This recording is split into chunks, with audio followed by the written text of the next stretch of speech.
Chennai Super Kings 5 বারের champion, কাদের সাথে হারছে? আরসিবির সাথে হারছে। আর 18 বছর পর দিল্লি দিল্লি ক্যাপিটাল, যে টিমের সাথে চেন্নাইয়ের প্রতি বছর 4 পয়েন্ট বাঁধা থাকে, সেই সব টিমের সাথে হারছে।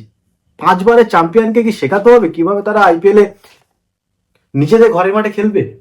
টিমটা তখনই বাজে লেগেছিল যখন তারা নিলামে খুব বাজেভাবে পারচেস করেছিল। কাদেরকে পারচেস করেছে? দীপক হুডা, রাহুল ত্রিপাঠী, বিজয় শঙ্কর, যারা আইপিএলে ওই 130-40-এর স্ট্রাইক ছাড়া খেলতে পারে না। 2021-এর টি20 গেম এখন আর নেই। এই চেন্নাই যেভাবে গেমগুলো খেলছে, 2021 পর্যন্ত এই ধরনের টি20 গেমগুলো ছিল 130-এর স্ট্রাইক রেট, 140 স্ট্রাইক রেট। এখন দুনিয়াই পাল্টে গেছে। এখন ওই 200-র ওপরে স্ট্রাইক রেট করতে হবে ওপেনারদের। সেখানে ওপেনার রচিন রবীন্দ্র তো ঘোড়ার গাড়ির মতো চলেই যাচ্ছে। রাহুল ত্রিপাঠী কদিন এলো, 3টে ম্যাচ খেললো, তাকে বসিয়ে দিল, তার কোনো পারফরমেন্স নেই, ঠিক আছে। বিজয় শঙ্কর 50 করলো, জানি না কেরিয়ারে যুক্ত করলো না কি খেললো, নিজে কোনো দেখার নেই, যা খুশি তাই। ডেভিন কনওয়ে প্রথম ম্যাচ, কিছু বলার নেই। শিবম দুবে একটু, ওই একটাই প্লেয়ার আছে যে একটু ট্রাই করে মিডিলে, আর কোনো প্লেয়ার নেই যে চেন্নাইয়ের হয়ে ট্রাই করবে। ঋতুরাজ গাইকোয়াড়ের উইকেট চলে গেলে এরা ভাবে যে ব্যাস আমাদের টিম হেরে গেছে, লাস্টে ধোনি এসে 2-3টে 6 মারবে, আমরা হয়তো বেশি এন্টারটেন হয়ে যাবো। 5 বারের চ্যাম্পিয়ন চেন্নাই সুপার কিংস, তাদেরকে শেখাতে হবে না আইপিএল কিভাবে খেলে। একটাই পারচেস ভালো করেছিল নিলামে, সেটা হলো নূর আহমেদ। কারণ চেন্নাইয়ের পিছিয়ে 7টা গেম খেলবো, নূর আহমেদকে কাজে লাগাবো, 2-3টে উইকেট দেবে, এভাবে তো ম্যাচ জেতা যাবে না। প্রথম প্রবলেম সেটা হলো এই যে মিডিল অর্ডারটা, এখানে ফায়ার পাওয়ার কম। অন্যান্য টিমে কি আছে? Livingstone, Tim David, আন্দের আসের, Rinku Singh, Tristan stuffs, Ashutosh Sharma, ওদিকে ম্যাক্সওয়েল, স্টয়নিস, পুরান, মিলার, আর চেন্নাইয়ের জাদেজা, শঙ্কর। কখনো মনে হয় যে 30 বলে 60 বাকি থাকে, জাদেজা শঙ্কর তুলে দেবে? ধোনির কথা ছেড়ে, ধোনির এত বড় লেজেন্ড, ওকে নিয়ে আমার বলতেও নিজেরই খারাপ লাগে। একটা ব্যাটসম্যানের জন্য কখনো হারে না, কিন্তু চেন্নাই সুপার কিংস এই ধরনের টিম কখনো দেখা যায়নি এত বছরের আইপিএল। এবার যদি চেন্নাই বোলিং এ আসি, বোলিং এ কাকে নিচ্ছে? আজকে মুকেশ চৌধুরী। আমার মুকেশ চৌধুরীকে নেওয়ার কি দরকার? আমার কাছে আনসুল কম্বোজ আছে, যে ডোমেস্টিকে নাম্বার 1 বোলার। ডোমেস্টিক যদি তুলে রাখা হয় না, তো নাম্বার 1 কিন্তু আনসুল কম্বোজ এসছে। ওই প্লেয়ারটা ইংল্যান্ড টেস্টে চান্স পাবে। তাকে না খেলে মুকেশ চৌধুরীকে খেলাচ্ছি। শর্ট লেন্থ বল দিচ্ছে, কোনো বলের জাত নেই, নিজে ক্যাচ মিস করছে। একটা বোলার ভালো বল করছে, স্পিনারে হলো এই নূর আহমেদ, প্লাস ফাস্ট বলে খালিল আহমেদ।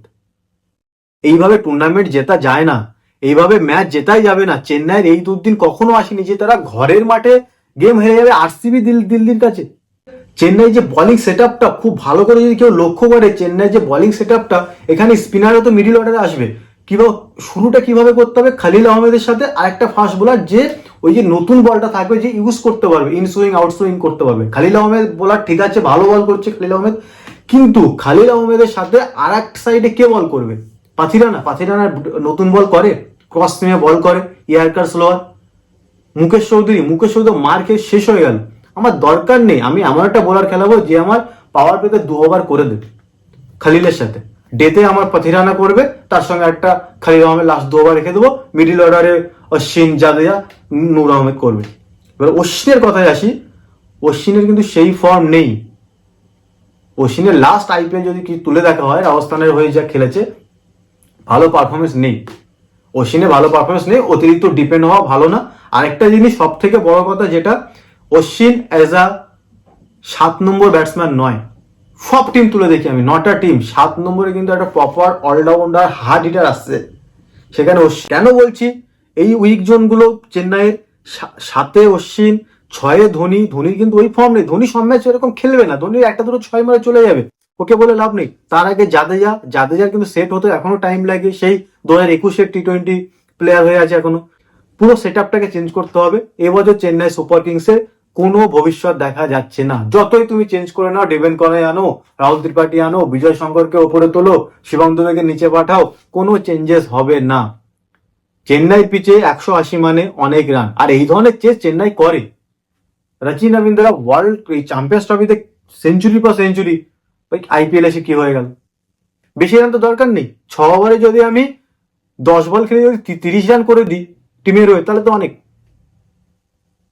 এই সেট আপে চেন্নাই আশা করা যায় এগোতে পারবে না। কি চেঞ্জেস করারও কিছু নেই, কারণ ডাগ আউটে কোনো প্লেয়ার তেমন দেখলাম না। একটাই চেঞ্জেস আমার মনে, আনসুল কম্বোজকে নিয়ে আসুক, প্লেয়ারটা ডিজার্ভ করে খেলার জন্য, ও খেলুক।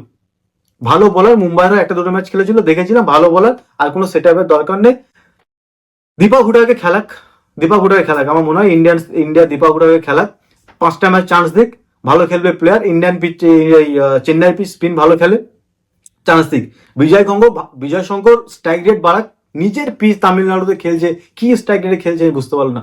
জাদেজা জানি না, স্যাম কারানকে নিয়েছে, প্রথমে বলেছিলাম স্যাম কারান এই সেট আপে যুক্ত নয়, সে প্লেইং 11 থেকে বাইরে চলে গেল। জেমি ওভারটনকে খেলালো, একটা ম্যাচ সাইড করে দিল। নাথান এলিস ভালো বল করছিল, সে নেই টিমে। মানে করতে কি চাইছি আমরা? এন্টারটেনমেন্ট না অন্যরা এসে আমার বাড়িতে এসে হারিয়ে দিয়ে যাবে? কি খেলছি? প্রথম ম্যাচ মুম্বাইয়ের সাথে জিতলো, ভাবলাম চেন্নাই, না মুম্বাইকে হারিয়েছে মানে চেন্নাই এবছর আবার কিছু একটা করবে। উনি ক্যাপ্টেনশিপ নেই, এটা তো প্রভাব পড়বেই। ঋতুরাজ গাইকোয়াড়ের ব্যাট থেকে রান আসছে না, এটা প্রভাব পড়বেই। কিন্তু team wise Chennai Super Kings কিন্তু কখনো এরকম দেখাই যায়নি। শেন ওয়াটসন পরপর 5-6টা ম্যাচ ফ্লপ খেয়েছিল, তবুও কিন্তু তাকে খেলানো হয়েছিল, তাকে প্লেয়ারকে ব্যাক করে চেন্নাই। আজ রাহুল ত্রিপাঠী 3টে ম্যাচ ফ্লপ খেলো, বাদ দিয়ে দিল। দীপক হুডা 3টে ম্যাচ ফ্লপ খেলো, বাদ দিয়ে দিল। স্যাম কারান 2টো ম্যাচ খারাপ গেল, বাদ দিয়ে দিল। মানে চেন্নাই সুপার কিংস এই ধরনের টিম কখনো দেখা যায়নি এত বছর আইপিএল হিস্ট্রিতে। প্লেয়ারকে ব্যাক করবো, আইপিএল তো চলবেই, আর এই ধরনের ভিডিও আসবে। আর যদি আমার ভিডিও আপনাদের ভালো লেগে থাকে, প্লিজ আমার চ্যানেলটা সাবস্ক্রাইব করে দেবেন, আর লাইক এন্ড শেয়ার করতে